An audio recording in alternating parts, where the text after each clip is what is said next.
Hi guys, my name is Jack and today we're going to take a look at another horrible case with you. In March 2020, the COVID-19 pandemic hit the United States.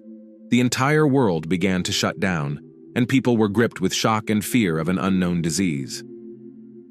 On March 23rd, 12-year-old daughter Gretchen Anthony, who was visiting her father at the time, received a text message from her mother. "Good morning. I have tested positive for the coronavirus. That means I will have to stay home for at least 2 weeks." "Okay, I really hope you feel better," Ava replied. Shortly thereafter, the mom stopped sharing the location of her phone with her daughter. Over the next 3 days, friends and family members received several text messages describing Gretchen's deteriorating condition. What was strange was that no one could reach the 51-year-old woman. She didn't even call her beloved young daughter, which was very unlike a loving mom. Those close to her began to suspect a scenario far worse than even an acute case of COVID-19. Someone else was sending messages from Gretchen's phone to cover up her disappearance. The police got involved, and soon it became clear to investigators looking for Gretchen that someone was indeed using the pandemic to cover up the woman's disappearance. Gretchen was born on January 8, 1969, in Doylestown, Pennsylvania. She spent most of her life up north, attending fashion school in New York City before moving to New Jersey, where she eventually became a teacher. In 2006, the blue-eyed blonde moved to Jupiter, the northernmost city in Palm Beach County, Florida. After working in the county's private schools for 8 years, Gretchen decided to try something new and took a job in the Human Resources Department of Viking Utility, an electrical contractor. The position allowed her to interact with new people, which Gretchen enjoyed. She considered the workforce her second family. Her first marriage didn't work out, but the former spouses remained on good terms and continued to raise their beloved daughter with shared custody. Gretchen led an active lifestyle and spent a lot of time in sports. It was through sports that she met David Anthony. Charismatic, able to charm, David, who was 7 years younger than Gretchen, first became her personal trainer and then her second husband. Women from all over the county came to see the young, muscular trainer. David was a star in the gym and was very popular, attracting many new students. Gretchen fell in love. The romance developed rapidly. After a brief engagement, the couple got married at the Elvis Chapel in Las Vegas. So in 2015, Gretchen Stoughton Crane became Gretchen Stoughton Anthony and found, in her opinion, the husband of her dreams. Gretchen's daughter adored her stepfather and even called him bonus dad. In total, the couple lived in marriage for 5 years. However, the relationship that began with magic and perfect happiness gradually turned into a woman's fear for her safety. When tragedy struck, police and later journalists began to inquire about the identity of the second spouse. They were in for a lot of surprises. As it turned out, David Ethan Anthony was originally known as David Anthony Deutsch, and then later changed his name.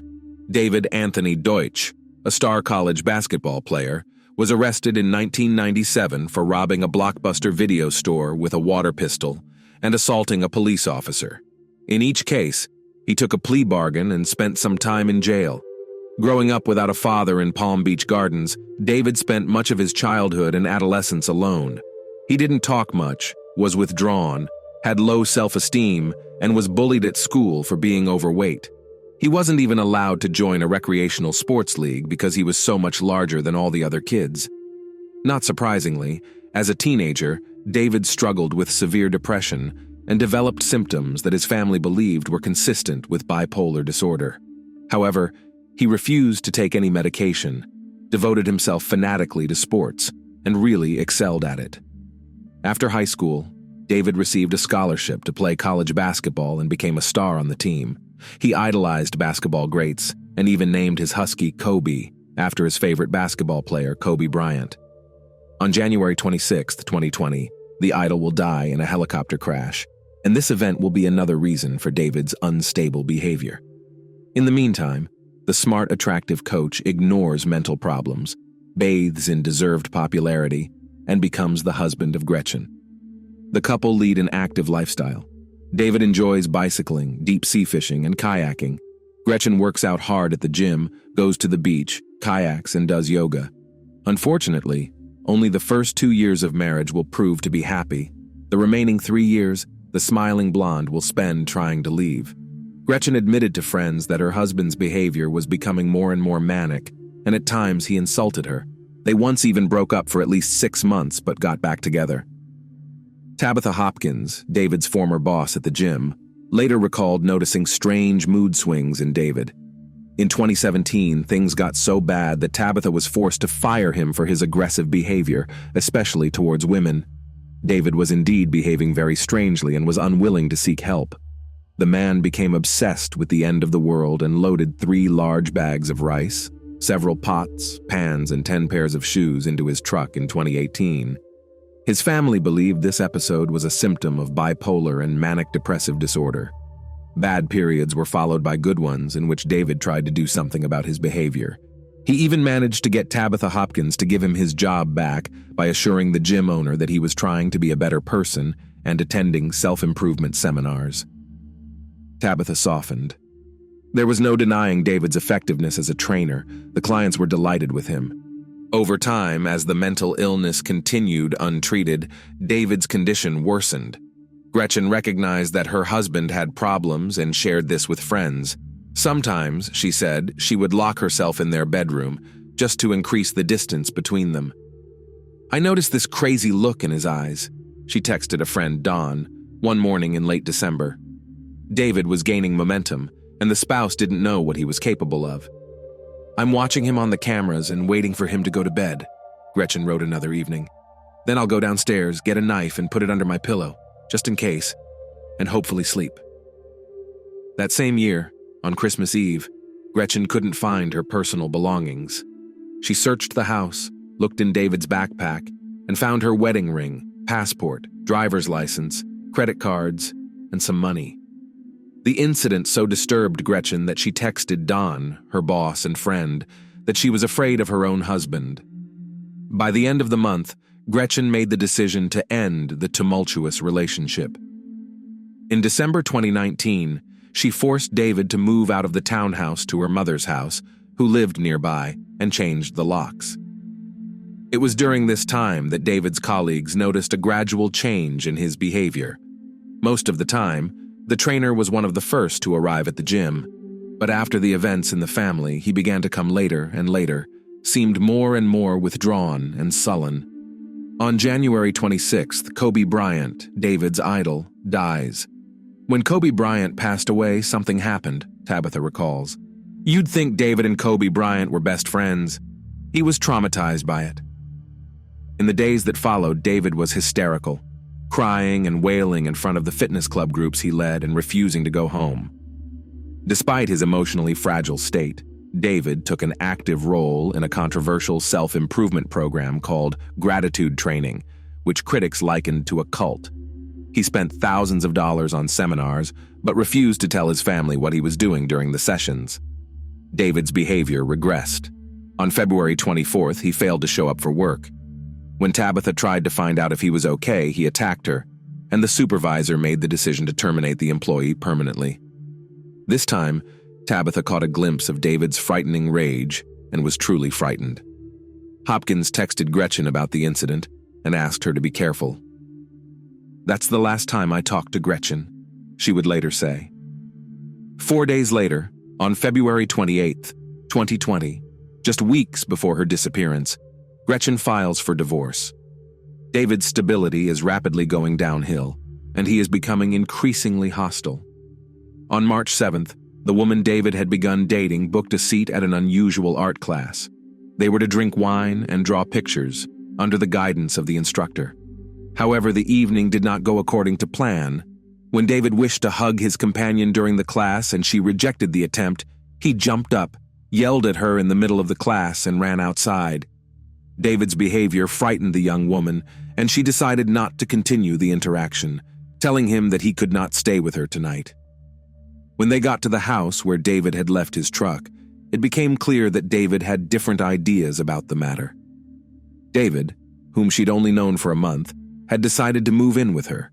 Duffel bags filled with men's clothes were spread out on her bed and dining room table, and food from his mother's house was stashed in the freezer. Kobe, David's husky, was running around in the backyard. David left only after a new friend called her neighborhood security company. When Gretchen went missing, Her family told investigators that David was returning to her home after he left. The young woman was concerned for her safety and installed surveillance cameras throughout the house and garage. On March 11th, the World Health Organization declared a pandemic. A few days later, David, believing the pandemic to be an end-of-the-world prophecy, showed up at Gretchen's house in the early morning hours. He believed the world was coming to an end and walked around the windows trying to convince his almost ex-wife to go with him to Costa Rica, where he thought they could escape the virus. After a few hours, Gretchen relented and allowed David into the house. That evening, a patrolling police officer noticed David, visibly nervous and sweaty, strutting around outside a Riviera Beach restaurant and at one point approaching a group of teenage girls. The officer noticed David's license plate, partially covered with black duct tape, and headed toward him. David claimed that his 12-year-old stepdaughter had taped the license plate and began to act even more nervous. The man ignored the police officer's orders not to move, yanked open the door of his truck and began searching for something under the seat. Fearing what would happen next, the officer pointed a gun at David and ordered him to the ground. When the officers looked under the driver's seat where David was trying to reach, they found a large knife. David was arrested for resisting arrest, but posted bail a few days later and was released. The pandemic was gaining momentum. In the early 20s of March, some states began banning people from leaving their homes. Gretchen, like everyone else, was trying to figure out how to live in the new realities. She shared informational videos about the virus and how to stay safe, posting memes and jokes mocking the absurdity of the new normal. On Thursday, March 19th, she posted a quote from a meditation blog. "When there is chaos around you, the wisest choice is to create peace within yourself." After that, her profile was no longer active, and she stopped answering calls and messages. This moment divided life into before and after for all of her near and dear ones.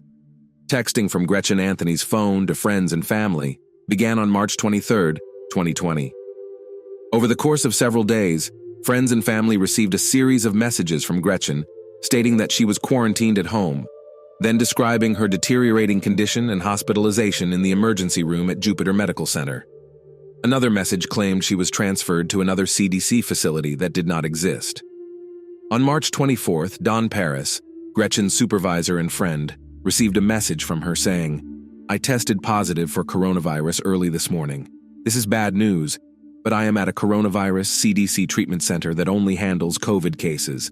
The good news is that my blood type can potentially be used in treatment. I'm not sure if you remember when I said I have a strain of mad cow disease in my blood. Well, that strain is important for gathering more answers and finding a cure. For safety reasons, Dr. Sinclair and her team strongly encourage program participants to keep contact only with immediate family members. I chose my mom." Gretchen's ex-husband, who had his 12-year-old stepdaughter visiting, also began receiving messages from Gretchen saying that the Center for Disease Control and Prevention, CDC, had quarantined her. She could be placed in a medically induced coma, and she would no longer be able to write. Jeff Dreyer didn't believe these reports. He was confused by the multiple text errors and abbreviations. The manner of speech in the messages sounded more like David Anthony, and Jeff became alarmed. In addition, it bothered everyone who received these messages that no one, not even his daughter Gretchen, never called. Friends couldn't imagine Gretchen dying of anything, since at 51 she was in good shape and took her health very seriously. When calls to the medical center confirmed that Gretchen Anthony had not been admitted there, the family along with friends decided to contact the police to check if their loved one was doing well. Gretchen Anthony's boss told police that she was last at work on March 20th, and when he called her insurance company to see if she was receiving medical care anywhere, they said there had been no referrals under her policy to process treatment. Jupiter Police Detective Jared Kennerson contacted Jupiter Medical Center and found that the hospital's records did not mention anything about such a patient. In fact, police found that Gretchen had not been to Jupiter Medical Center since 2008. Police checked the medical center parking lot and found a Mini Cooper in the parking lot. In the car, Gretchen's purse was lying in the most visible spot, causing patrol officers to become concerned. Officers went to the missing person's home. What they discovered at Gretchen's home was alarming and turned a simple visit into a potential murder investigation. A neighbor approached the officers and gave them the disturbing information. Early Saturday morning on Saturday, March 21st, I heard a very desperate female screaming as if she was being attacked. And then I heard her scream, "No!" And then I heard something like, "It hurts. Stop." The scream was really serious. Unfortunately, Gretchen didn't call emergency services. Some people are just wary of calling the police. Officers became even more concerned when another neighbor told them he later noticed a soapy substance leaking from under Gretchen's garage door. The front door leading to the garage was locked, and the key was broken in the deadbolt. When officers were able to open the door, they detected a strong, pungent odor of cleaning product in the garage. Using body cameras, patrol officers searched the house several times. They found evidence of a violent struggle, a broken picture frame, shards of glass on Gretchen's bed, and a soiled towel. Officers noticed that surveillance cameras inside the house had been removed from the walls, possibly to destroy compromising evidence, and sent a request to a service provider to recover the footage from the cloud. Police officials made inquiries and discovered that a neighbor had taken a photo of a black Nissan pickup truck parked outside Gretchen's home after the terrifying screams. The exact same pickup truck was owned by Gretchen's almost ex-husband, David Anthony, who suddenly decided to leave. His mother told police that her son packed up his truck and hit the road on Tuesday, March 24, 2020, saying he was going to Costa Rica. Their suspicions were heightened when they saw on video taken in the parking lot of Jupiter Medical Center, where Gretchen's car was found, a Mini Cooper pull into a parking space, and a tall figure, the height of David Anthony, emerge from the vehicle. Investigators began tracking Gretchen's cell phone and found that it was registered in the Pensacola, Florida area. As would later be confirmed, David had driven just 600 miles to Pensacola, Florida's westernmost city. After stopping at a couple of local pawn shops to sell some women's jewelry, he and his dog, Kobe, continued west, stopping for one night at a hotel in Pecos, Texas, before settling in Las Cruces, New Mexico. While 2,000 miles away, David contacted detectives and reported that Gretchen was alive and in no danger.